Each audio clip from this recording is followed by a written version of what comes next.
Contact 10 left, low, Kaz. A voice from the back seat of the F-4B Phantom was clipped, urgent. Looks like it's moving west, away from us. What range, Toad?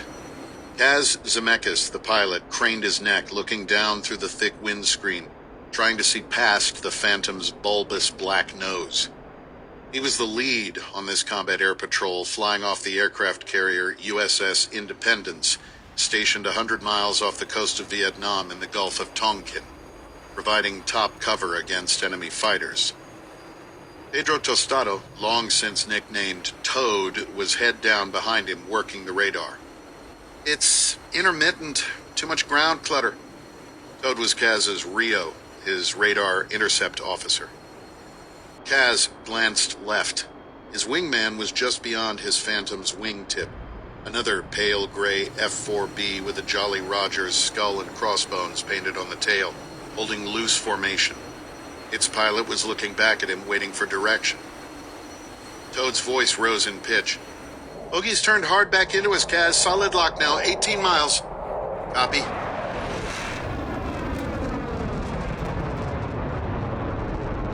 Kaz turned his whole helmet toward his wingman and made a brush-off motion with his gloved left hand while porpoising the plane slightly. Clear signal. The other Phantom immediately banked crisply away, its glossy white belly revealed, moving out to tactical formation at the same altitude, still abreast but a mile distant. Close enough to keep sight, but with room to maneuver independently in case there was a dogfight. Kaz pushed a button on the throttle to transmit on their discrete frequency. Victory flight, jettison tanks. Kaz reached forward, selected centerline, and pushed the red button on his stick to pickle off the tank. He and Toad felt the slight lurch as the plane got lighter. The wingman's voice came harshly into their helmets. 2 has contact, left 11 low, maybe a pair of bogies climbing towards us now. Kaz dropped the Phantom's nose to point where he expected the enemy planes would be. A mile to his left, the wingman did the same. 2 F-4Bs moving at Mach 0.9, 90% of the speed of sound, covering a mile every 6 seconds. They had their missiles armed, but they needed to visually identify the targets before the U.S. Navy's rules of engagement would allow them to fire. They knew the Soviet-made fighters didn't have missiles, only 20 and 30-millimeter plane-mounted guns, minimal threat head-on. Both pilots urgently scanned the hazy, humid air in front of them, looking for the telltale silver of MiGs against the green-brown of North Vietnam.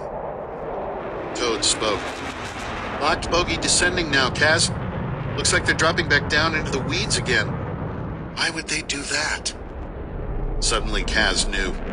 He whipped his helmeted head around, squinting against the brightness, searching the blue of the sky beside and behind them for movement. He raised his left hand to block the glare and saw a metallic flash. Bandit 7 o'clock high, he yelled into his mic. 2, extend out, I'm braking left. Flames instantly leapt from his wingman's exhaust as the pilot slammed the Phantom's throttles into full afterburner and pushed on his stick to get to 0G, minimizing drag, maximizing acceleration. Kaz buried his stick in his lap and pushed both throttles into max afterburner, his arms and back straining to haul the big jet around to face the threat. Both he and Toad grunted as they fiercely clenched the muscles of their legs and lower bodies to squeeze the blood up into their heads against the heavy 8G turning force. At the edges of his graying vision, Kaz saw small balls of fireworks arcing down towards his canopy. Tracers, he yelled, and rolled as he pulled to avoid the line of gunfire coming from the North Vietnamese fighters.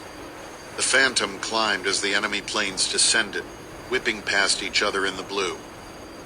MiG-17s, not Chinese, North Vietnamese, he said, twisting his head to follow their descent behind him. I see 2 of them descending and running. He rolled and pulled, bringing the Phantom around again to seek a missile solution.